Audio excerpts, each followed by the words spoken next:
Mabuti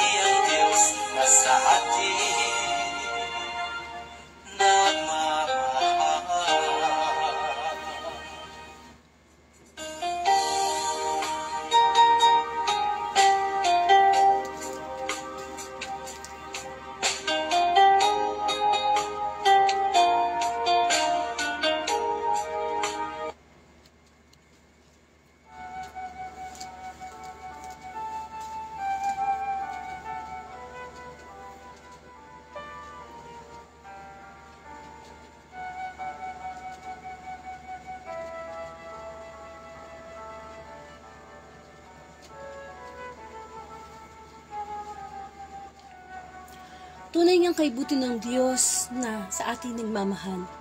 Sa mga oras na ito, tayo sama-samang magnilay ng Thursday Gospel, na kung saan ang mabuting balita ang magiging pagkain nating espiritual, at ang online piging na to na Facebook Live ay magsisilbing daluyan ng mensahe ng ating buhay na Diyos.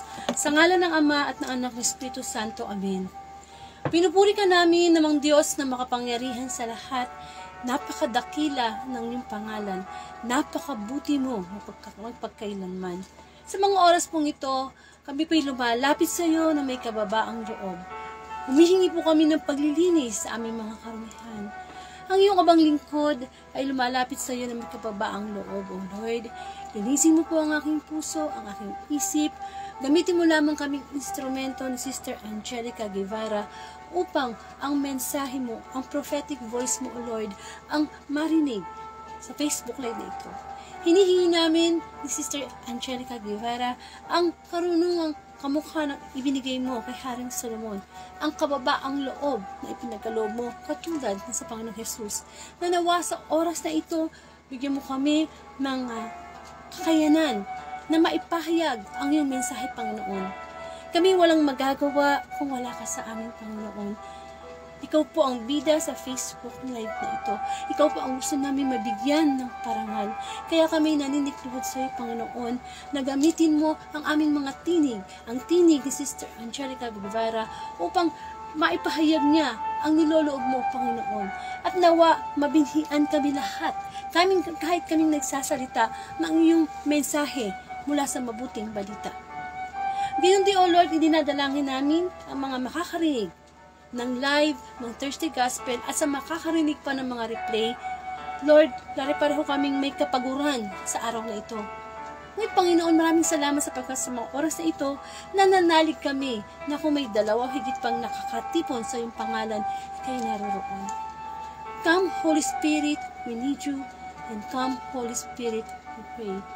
Lord, tuloy po kayong kumilos sa mga darating pang minuto. Nawa, Panginoon, ang Espiritu namin at ang Espiritu mo'y magkaisa. Salamat, Panginoong Jesus, sa mga salitang hindi nagbago kailanman.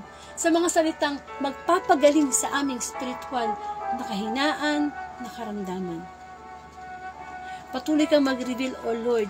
Patuloy mo ipahayag, Panginoong Jesus, ang tungkol sa pagpaalala ng iyong muling kamatayan. Patuloy kang kumilos sa bawat isa. Patuloy mo ipaalala sa amin na walang kabuluhan ng lahat ng bagay sa mundo.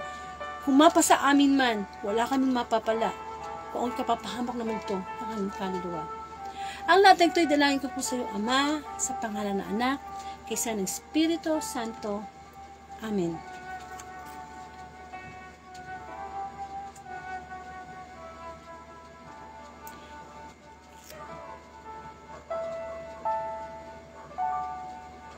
Bigyan natin ng parangal ang mabuting balita. Hallelujah, hallelujah, hallelujah. Pinupuri ka namin ang Diyos na makapangyarihan sa lahat. Hallelujah, hallelujah.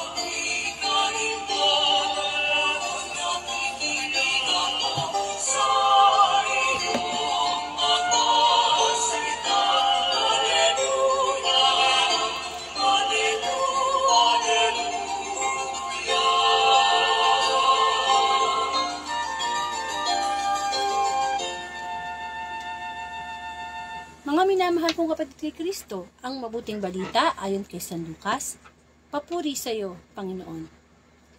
Ipinahayag ni Jesus ang tungkol sa kanyang kamatayan.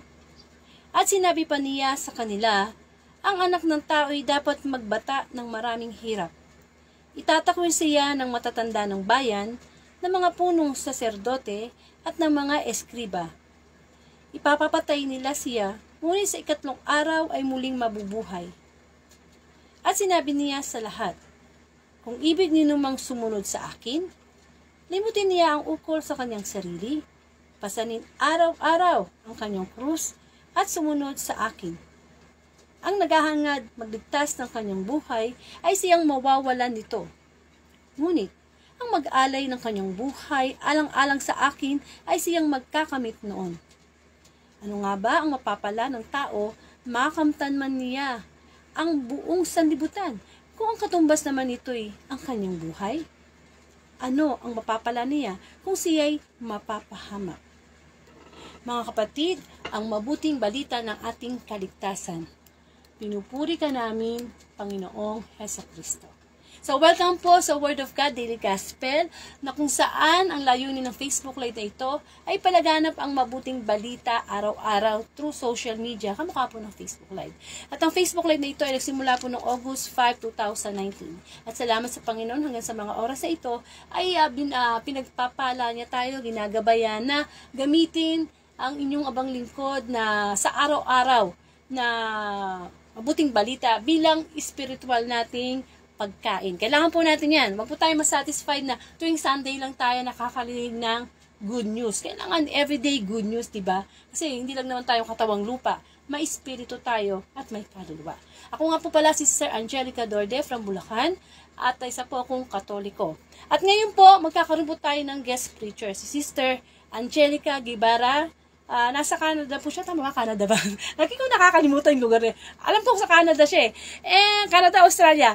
And of course, i-invite po natin siya ngayon, no? Alas 2 kasi eh. Alas 2 ang ano natin dito halos, no? Anong oras na ba? Dito po sa atin sa Pilipinas ay alas 2, 9 na o 2:09. Ewan ko po sa kanila kung anong oras sa kanila sa ibang bansa, no? Pero isi-send ko po siya ng i-add ko po siya na mag-join dito sa Facebook Live natin para po siya sana po maganda ang signal kasi Bulacan to, ibang bansa po tayo ngayon. Si Sister Angelica po ay Pilipina po to na nandoon po ngayon sa ibang bansa. At gagamitin po siya ng Panginoon upang magbigay ng reflection para dito sa ating February 15, 2024 Thursday Gospel. Tungkol sa pagbasa kay San Lucas, ipinahayag ni Jesus ang tungkol sa kanyang kamatayan. Ayan, medyo mabagal yung internet mula rito sa Bulacan hanggang doon kay Sister Angelica. Pero ayan na, nakikita ko na sa screen ko, naglo-loading na siya, no? So hintay lang natin i-accept niya. So kung nakikinig ka ngayon, Sister Angelica Guevara, paki-accept na lang. Nag-add ako sa iyo, ayan. Alam ko marunong ka mag-Facebook Live. Kasi dati napapanood kita na nagpe-Facebook Live ka din. So ayan, nag-i-invite tayo na mag-guest. So habang wala pa siya, habang hinihintay pa natin na i-accept niya yung ating invitation to join the live, ayan na. Okay, teka muna, wala daw. Hindi ko na, ulitin natin. Okay, i-invite natin siya uli. Okay, isa pa. Ayan. Ganyan naman talaga pag live eh. Minsan nagkakaproblema sa internet, minsan sa, alam mo na, no? Kasi, tayo eh. Pero ang maganda sa social media, no? Kahit nasa ibang bansa, magkakaroon kayo ng connection. May papalaganap mo ang mabuting balita sa pamamagitan ng Facebook Live. Kaya pakishare na lang po itong Thursday Gospel sa inyong timeline o sa mga group chat nyo bilang pagsunod sa Great Commission na ipalaganap ang mabuting balita. Medyo nahihirapan yung internet na pumunta kay Sister Angelica Guevara. Pero anyway, alam ko na, Sister. Alam ko, eto na naman tayo. Siguro laptop ang ginagamit mo. Sister, kailangan cellphone to cellphone tayo. Yan nga pala ang nagiging problema. Kapag po cellphone ang gamit ko at laptop ang gamit mo, Sister Angelica Guevara, hindi po tayo magpo-connect. Kailangan po, cellphone ang gamit ko, cellphone din ang gamit mo. Yan. Kasi maraming beses akong nakaka-encounter ng ganyan eh. Na kaya kami hindi makapag-connect kasi nga po, cellphone, ako, laptop sila. So, pakipalitan na lang po, Sister. Palagay ko laptop ang gamit mo ngayon. Mag-StreamYard sana tayo kaso hindi ako makapasok sa StreamYard. Kaya cellphone na lang po yung ginamit ko. Kasi kami ni Sister Angelica Guevara, pagka ginigest ko siya, laging StreamYard ang gamit namin. Kaso ngayon, hindi ako makapasok sa StreamYard. Kaya cellphone yung ginamit ko. So, ano na lang po, comment na lang pag cellphone na yung gamit mo, Sister Angelica, para mag-add ako uli. Ha? Mag-add ako uli. Okay. So, habang nagpapalit si Sister, ayan. Hey, tita, ayan, naka-cellphone na siya. So, i-ano na natin siya sa camera. Ayan. Pwede lang kami StreamYard kapag, ayan na. Magandang, ano ba dyan? Gabi na, Sister? Ay, gabi na po. Magandang araw ho sa inyong lahat dyan. Opo, hindi masyadong nakikita yung buong mukha mo, kalahati lang. Ayan po. Nakikita na Ayan. po ba? Konti Ayan po. pa. Nasa baba pa lang konti pa. Ayan po. Okay na po ba? Okay na po, pwede na po kayo mag-start. Ayan. So, maraming salamat po, Sister Angelica Dorde, para sa inyo pong mga inisyatibo at pagpapagal para sa pagpapalaganap po ng mabuting balita. Isang mapagpalayang araw po sa inyong lahat, higit lalo po sa inyong mga tagapakinig at sa mga followers po ninyo. At higit sa lahat, dalangin ko po na nasaan man po kayo sa mga oras na ito, ay sana naabot po kayo ng kagandahang loob ng Panginoon. At napakahalagang bahagi po ito ng ating pang-araw-araw na pamumuhay na tumutunghay po tayo ng mabuting balita. Actually, my dear brothers and sisters, dun pa lang po sa prayer ni Sister Angelica Dorde kanina. Kasi napakaganda po ng prayers niya, no? Na pinapaalala po sa atin ang pagsusurrender natin sa Panginoon sapagkat siya ay mabuti at sapagkat siya po ang may alam ng nakabubuti para sa ating lahat. Gayunpaman, ang magiging tema po ng ating munting reflection for today ay manggagaling po sa nabasang Ebanghelyo, ang pagpapahayag ni Jesus tungkol sa kanyang kamatayan. Naalaala ko po habang nagbabasa si Sister Angelica Dorde ng Gospel kanina, yung isa po sa mga leksyon namin noon sa teolohiya na isa sa mga taguring natin sa Panginoon ay Yahweh. Ito po ay Hebrew word na ang ibig sabihin ay I am who I am. Another translation will be a Hebrew phrase which says Eye Aser Eye, na ang ibig sabihin I am in solidarity with you, na ang Panginoon ay kasama natin at sumasa atin. At naniniwala ho ako na mangilang-ilang beses niyang ipinahayag sa kanyang mga tagasunod ang kanyang kamatayan upang ipaalala sa ating lahat ang kanyang pagmamahal at ang paggabay sa ating pinagdaraanan. Kasi po, He is not a God who just looks at us suffer. Hindi po siya yung klase ng Diyos na tinitignan lang tayo pag tayo po ay nahihirapan. Siya po ay isang Diyos na kapag tayo po ay nahihirapan din po siya. Na kapag tayo po ay nasasaktan din po siya. Na kapag tayo po ay may pinagdaraanan, hindi po siya natutuwa. At hindi po siya nagkakaroon ng thinking na lalapit tayo sa Kanya at siya hindi po gano'n. Kaya po ang Panginoon, gaano man po kataas ang kanyang designation bilang Panginoon ng lahat at lumikha ng lahat, ibinaba po niya ang kanyang sarili. Nang sa ganun maramdaman po natin na kaisa natin siya. Kaya napakagandang paalaala po, higit lalo sa pagbubukas po ng ating Holy Week season, na alalahanin natin ang kanyang pagmamahal. Na sa tuwing magkakaroon po tayo ng mga pagsubok, mga bagay na pinagdadaanan na hindi natin maunawaan, lagi po sana nating uunahin ang pangunawa na kasama natin ang Panginoon. At sabi nga ni San Pablo, 1 Corinthians chapter 10:13, nan po kung mali, wala pang pagsubok ang dumating sa iyo na hindi dinanas ng Diyos. Tapat ang Diyos sa kanyang pangako at hindi niya kayo susubukin ng higit sa inyong makakaya. Pagkus pagdating ng pagsubok, bibigyan niya kayo ng lakas para mapagtagumpayan ito. Alam niyo, gustong-gusto ko sa English translation yon. Ang sabi sa English translation, no, He will give you, He will show you the way out. And Jesus is the way out. No? Ang Panginoon po ang magdadala sa atin, no? Maggagabay sa atin palabas sa kung ano man po yung ating pinagdadaanan. Kaya every time nalalapit ka sa Diyos, wag mong iisipin na istorbo ka sa Kanya, abala ka sa Kanya, natataasan ka niya ng kilay, pagdadabugan ka niya. You are not an interruption to God. Nagagalak ang Panginoon kapag siya ang unang-una nating naiisip kapag tayo po ay may pinagdadaanan. And the Lord of all people, of all being, understands that we live in an imperfect world, na punong-puno po ng brokenness ang buhay ng tao, ang paligid ng tao, ang mundong ginagalawan ng tao. Kaya palagi niyang ipinapaalala sa bawat isa sa atin, I am here. I am in solidarity with you.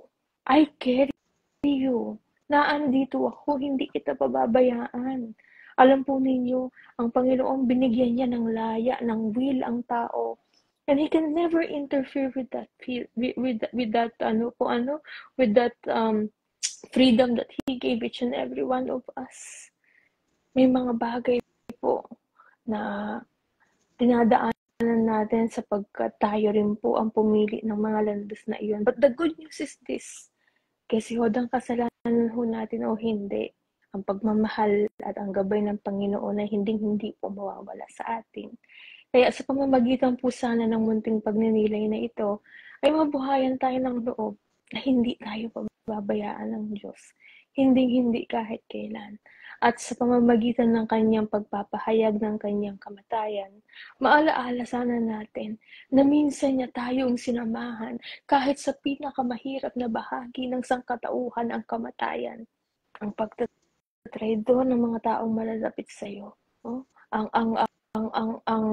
ang pagtapak sa pagkatao mo, kahit gaano man kadami yung mga bagay na nagawa mo, kabutihan sa iyong kapwa. Lahat po ng yan ay dinanas ng Panginoon.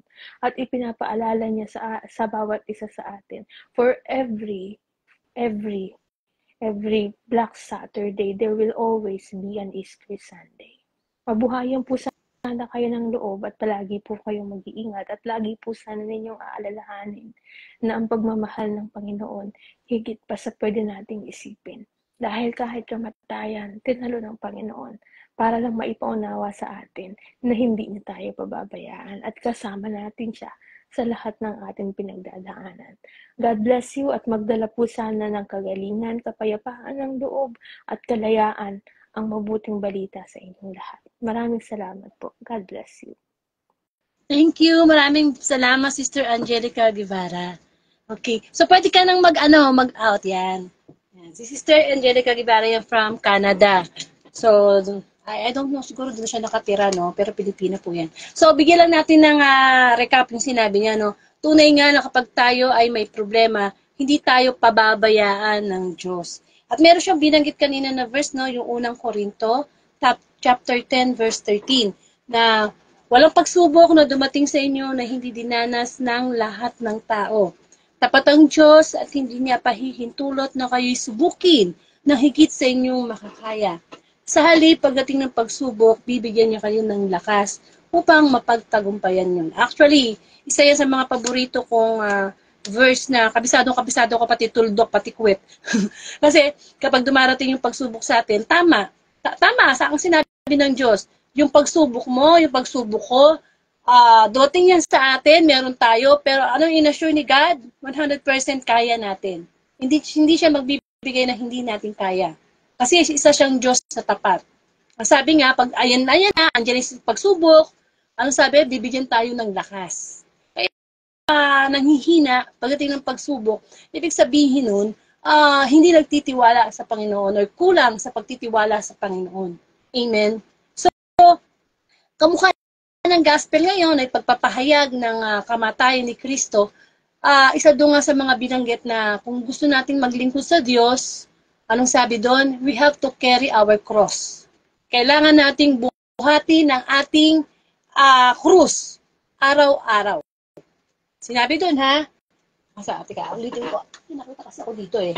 Ang sabi dito, kung ibig ninyo mang sumunod sa akin, kailangan niyang pasanin ang kanyang krus araw-araw. Araw-araw, gabi-gabi. Ibig sabihin, ang ating mga pagsubok sa buhay, araw-araw natin dapat yung pinapasan.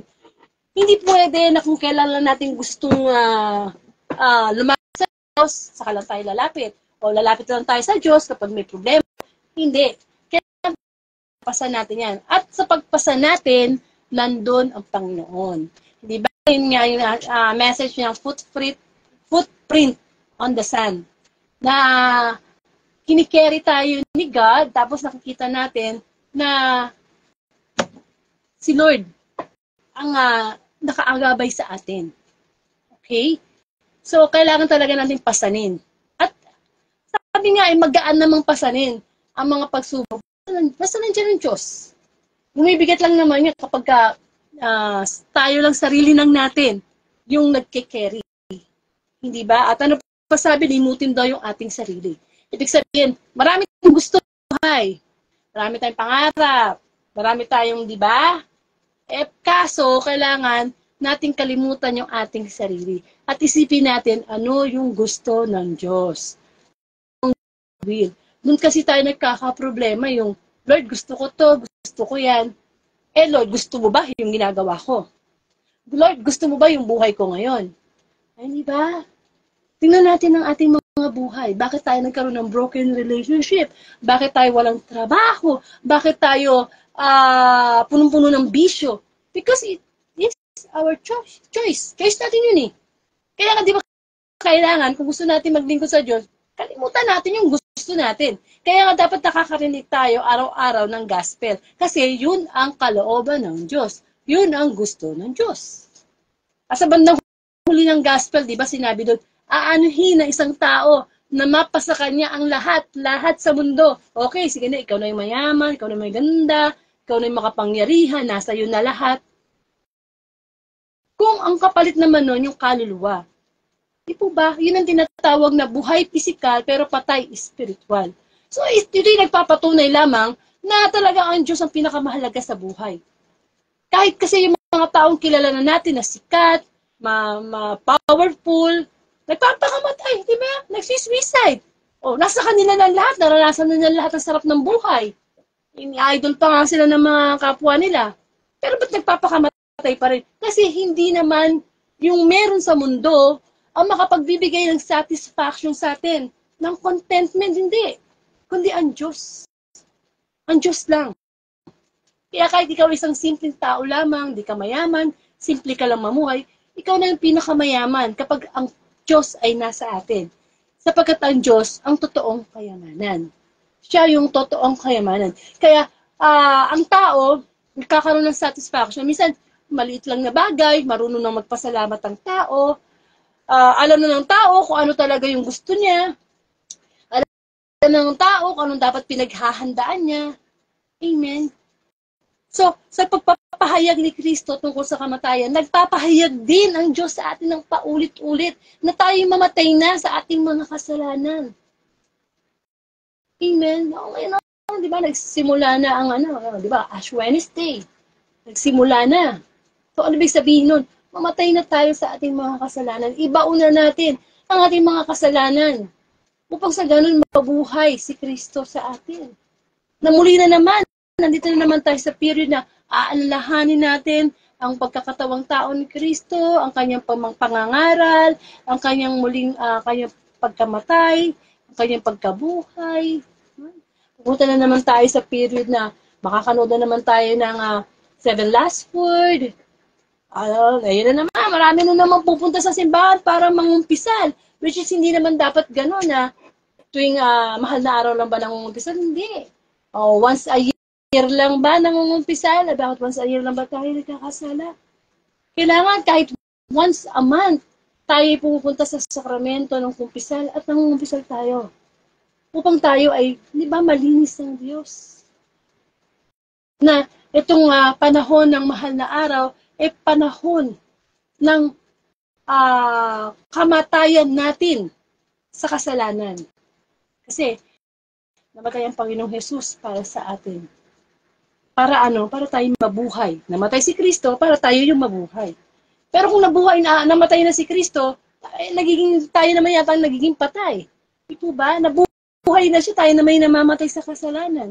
Pero salamat na lang na nandyan ang salita ng Diyos na magpapaalala sa atin, na magpapahayag sa atin araw-araw na ang Panginoon ay hindi nagbabago kailanman. Tayo lang lagi nagbabago. Kaya nawa, itong gospel na ito, Thursday gospel na ito, ma-realize natin kung gaano nagpapahayag sa atin araw-araw ang Panginoon upang hindi tayo mapunta sa eternal punishment o yung kamatayang walang hanggan, kundi sa buhay na walang hanggan. So pagkaroon po tayo ng closing prayer.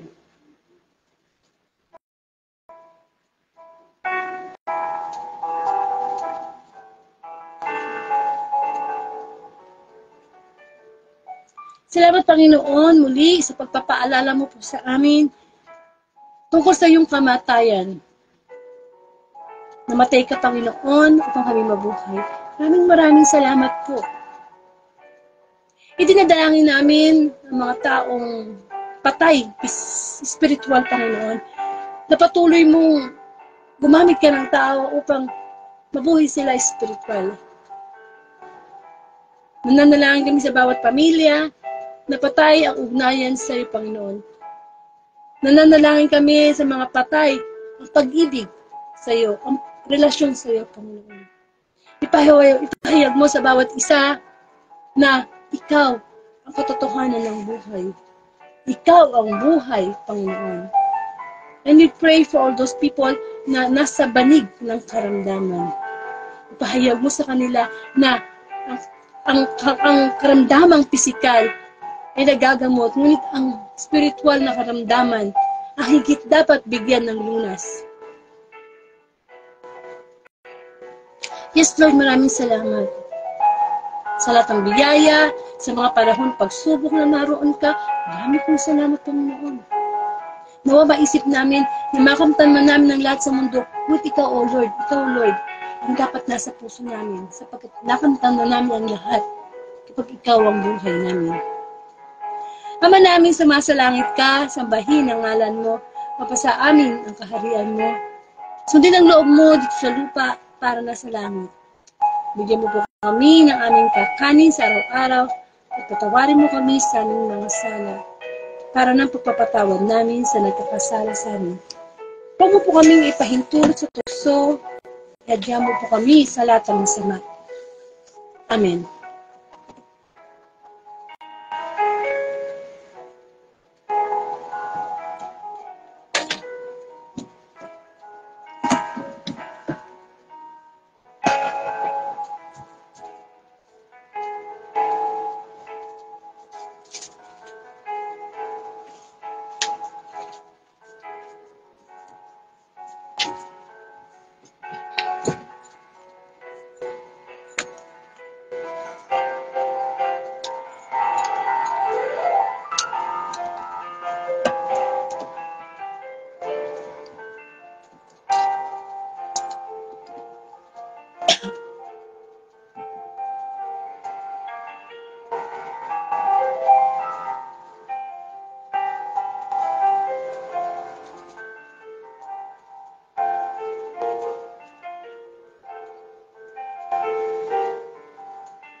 Yes, thank you Lord. Marami pong salamat sa mensahe mo for Thursday Gospel. Ayan. Muli, kung hindi niyo po naumpisahan ang Thursday Gospel, pwede niyo pong tingnan yan sa aking timeline, no? Sa Facebook account ko or sa YouTube account ko, just type Angelica Dorde and pa-subscribe na lang po. At ang Word of God ay mula Monday to Saturday, alas 8 po ng gabi. So, naiiba lang po tayo ng oras kamukha ni Sister Angelica Guevara. Sa ibang bansa po siya. So, mag-a-adjust tayo, no? Pag Sunday po ay alas 3 ng hapon. Ayan. Parang ayusin natin. And of course, alam natin may magagawa ang Diyos sa buhay natin. Sa pagpapahayag ng Panginoong Hesus sa muling kanyang kamatayan, ipinapahayag niya sa atin, alam ng Diyos na may magagawa ang Diyos sa buhay natin.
maraming pong salamat. Pakishare na lang pong Thursday Gospel.